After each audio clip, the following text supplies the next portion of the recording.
आपल्या देशातील महिला आता अबला राहिली नसून तिला सबला करण्यासाठी सरकार प्रयत्नशील आहे. कारण महिला ही सहनशील असते. त्या सहनशीलतेचा समाजाने अंत पाहू नये असे प्रतिपादन महाराष्ट्र राज्याचे उच्च तंत्र शिक्षण मंत्री नामदार चंद्रकांत दादा पाटील यांनी केले. पद्मशाली शिक्षण संस्था व आई प्रतिष्ठान सोलापूर यांच्या संयुक्त विद्यमाने अनुसयाबाई बोर्ला महिला वरिष्ठ महाविद्यालय सोलापूर येथे कृतज्ञता मेळाव्याचे आयोजन करण्यात आले होते.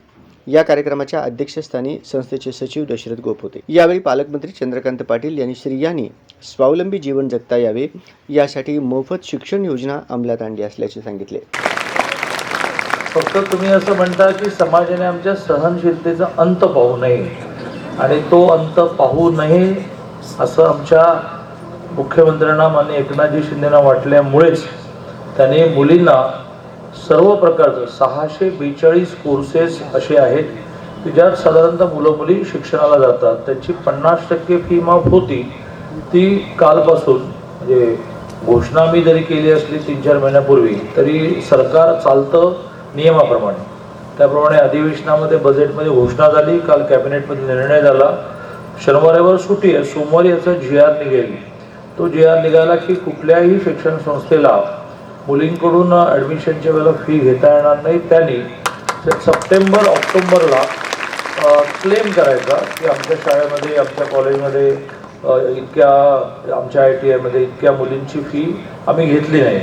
तो चेक त्यांना नॉर्मली मार्चमध्ये मिळतो. त्याची आता तरतूद अशी केली की तुम्हाला सप्टेंबर-ऑक्टोबरवर ज्याला बिल रेस करणं म्हणतात तसं बिल रेस केलं की तुम्हाला मिळेल. 3-4 महिन्याचा कालावधी जो जाईल की ज्याच्यामध्ये तुम्हाला जूनमध्ये फी मिळाली असती त्याच्याऐवजी तुम्हाला सप्टेंबर-ऑक्टोबरमध्ये मिळेल. ह्या कालावधीमध्ये तुम्हाला जर बँकेचं कर्ज काढायचं असेल तर त्या कर्जावर पडणारं जो व्याज आहे म्हणजे मुळात संस्था मोठी असते त्यामुळे कर्ज आपोआप मिळतं. तुमचा मुद्दा आहे की याचं व्याज कोण भरणार. तर त्यावरही सरकार जरा सहानुभूतीपणे विचार करतात. नाही व्याज फार नसतं पण तुम्ही म्हणाले काही नाही हरकत नाही सप्टेंबर-ऑक्टोबरमध्ये आलं ना मग अडचण नाही तर मग विदाऊट कर्ज तुम्ही संस्था चालवा. SNDTमध्ये काल हा मुद्दा आला कारण त्यांच्या सगळ्या मुलीच असतात ना. 62,000 मुली SNDTमध्ये शिकतात. ते म्हणाले की बा जून-जुलैमध्ये यांची निम्मी फी आम्ही घेतली नाही तर आम्ही चालवायचं कसं. तर त्यांना आपण असं सुचवलं की तुम्ही एकतर तुमच्या विद्यापीठाच्या FD असतात त्याच्यावर लोन काढा आणि 4 महिन्याने आम्ही दिले की ते लोन ऑफ करा. ते म्हणाले मध्ये 4-5 महिन्याने व्याज कोणी भरायचं. सरकार आता त्यावरही विचार करेल. आणि त्यामुळे महिलांच्या सहनशक्तीचा अंत पाहू नये म्हणून एक गोष्ट करतो. त्याच्यामध्ये दरमहा आता 3 कोटी महिलांच्या अकाउंटला घर चालवायला 1500 रुपये सरकार टाकणार आहे. यावेळी समारोप करताना दशरथ गोप काय म्हणाले पाहूया. या संस्थेला स्थापना होऊन 112 वर्ष पूर्ण झालेले आहेत. या संस्थेने आज संस्थेत आज 12,000 विद्यार्थी KG to PG पर्यंत शिक्षण घेत आहेत. कारण या संस्थेत सोलापुरात एकच संस्था आहे की मुलींसाठी स्वतंत्र सोय केलेली आहे. मुलींचे शिक्षण KG to PG पर्यंत होण्यासाठी पूर्वजांनी स्थापन केलेले या संस्थेला आम्ही पुनर्जीवन चांगल्या प्रकारे करून व पुढे चालवत आहोत. पण अलीकडच्या काळात शैक्षणिक धोरण बदलत असल्यामुळे सिनियर कॉलेजमध्ये जे प्राध्यापक वर्गांची नेमणूक झालेली आहे आपल्या नियमानुसार होत असतं. पण CHB तत्वावर नेमणूक असल्यामुळे काही प्राध्यापक CHB जवळजवळ 16 प्राध्यापक मध्ये आपल्याला 6 प्राध्यापक कायम प्राध्यापक नाही. त्यामुळे वर्गावर नियंत्रण कंट्रोल आणि मुलींच्या शिक्षणात अभाव पडत आहे. CHBचे शिक्षक 2 तास घेतील घरी जातील. त्यामुळे कायम प्राध्यापक दिल्यास आम्ही या महिला महाविद्यालयाला अजून पुढे नेऊ व अनेक बाबीत आम्ही याबाबत अग्रेसर राहू. या प्रसंगी महाविद्यालयातील विद्यार्थिनी कुमारी प्राची भोसले हिने नवीन शैक्षणिक धोरण हे विद्यार्थिनींच्या सर्वांगीण विकासासाठी उपयुक्त आहे.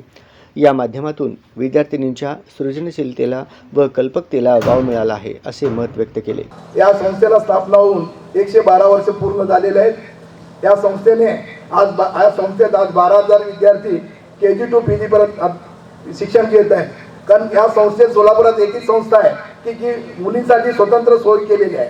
मुलींचे शिक्षण KG to PG पर्यंत होण्यासाठी पूर्वजांनी स्थापन केलेले या संस्थेला आम्ही पुनर्जीवन चांगल्या प्रकारे करून व पुढे चालवत आहोत. पण अलीकडच्या काळात शैक्षणिक धोरण बदलत असल्यामुळे सिनियर कॉलेजमध्ये जे प्राध्यापक वर्गांची नेमणूक झालेली आहे आपल्या नियमानुसार होत असतं. पण CHB तत्वावर नेमणूक असल्यामुळे काही प्राध्यापक CHB जवळजवळ 16 प्राध्यापक मध्ये आपल्याला 6 प्राध्यापक कायम प्राध्यापक नाही. त्यामुळे वर्गावर नियंत्रण कंट्रोल आणि मुलींची शिक्षणात अभाव पडत आहे. CH शिक्षक 2 तास घेतील, घरी जातील. त्यामुळे कायम प्राध्यापक दिल्यास आम्ही या महिला महाविद्यालयाला अजून पुढे नेऊ व अनेक बाबीत आम्ही त्याबाबत अग्रेसर राहू.